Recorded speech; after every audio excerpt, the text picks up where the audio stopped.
Hi everyone, my name is Brooke, and today on Parenting Behind the Behavior, we are going to be quickly chatting about bedtime challenges. So especially in the summer, it can be really hard to get our young kiddos to sleep because it's still light out, we want to be outside playing, maybe the neighborhood kids are still outside, and oftentimes we find that our bedtimes get later and later and later. And so what do we do about that? Well, we've all heard that routines are really important and critical for bedtime. And that is definitely true for all children, in particular younger children as well. So we do need to try to have that bedtime routine and stay consistent, even in the summer when that could be difficult. And so setting up that environment where you sort of have that, you do the same thing before bed, you remove electronics at least 30 minutes to an hour before it's time for lights out. You know, you check, make sure the room is either dark or has a night light, whatever environment your children work best in, try to consistently have that. Be consistent in your message to them as well in saying things like, it's time for bath. After bath, we'll get a drink and then I will read you 3 stories and we'll do our special tuck-in song. And then it will be lights out. And then after lights out, this is a really key thing that oftentimes parents miss, and it is helping actually teach specific tools to our children of what to do to help rest their mind, to calm their bodies, and to fall asleep. Because of course, we can't force our children to actually fall asleep.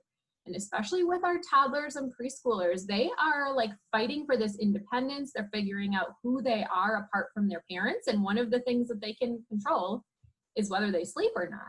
And so helping our children think about what they can do when they can't fall asleep because maybe they aren't tired or they can still hear the neighborhood kids outside playing and they don't want to go to bed. And so saying things like, you can snuggle up your teddy bear, or maybe rub your blankie on your face, or think about your 5 favorite things that you've done this summer. Maybe they can play some music. So giving them tools. So think about yourself as an adult, and when you have a hard time falling asleep at night, what are some things that you do to try to get yourself to calm down and to relax? And so it's important that we give our kids, even at a young age, those specific examples so that we're building their toolbox and they can pull from that before they start yelling that they can't sleep or getting out of bed 100 times. And so speaking of that, when that happens, it's really important that we are consistent in our response to their behavior. So if you've got a toddler who is yelling for 10 minutes, I'm not tired, or I don't want to sleep, and then finally after 10 minutes, we give in and say, okay, fine, you can watch a little bit of a show, or sure, you can get up and, do whatever for a little bit, but then you're going right back to bed. We're giving them mixed messages. And so we really want to be consistent in our approach, get that environment really calm and nice so that they can utilize some of those tools that we give them to be able to sleep. And then again, we are really consistent and we follow through on what we say we're going to do if they get out of bed or if they don't calm and relax themselves in their room for a while. One of the other really important pieces that I want to touch on today is not even so much about the child's development in bedtime, although that is critically important. We all know that children need sleep for their cognitive development. Obviously, sleep affects their mood, it affects their behavior, their ability to learn. Sleep actually even impacts their ability to fight off illnesses and things like that. So it is really important. And having your kids go to bed at a consistent time and really having that sleep schedule is also super important for you as a parent, for you as a human being, and for you as a partner if you're in a relationship at this point.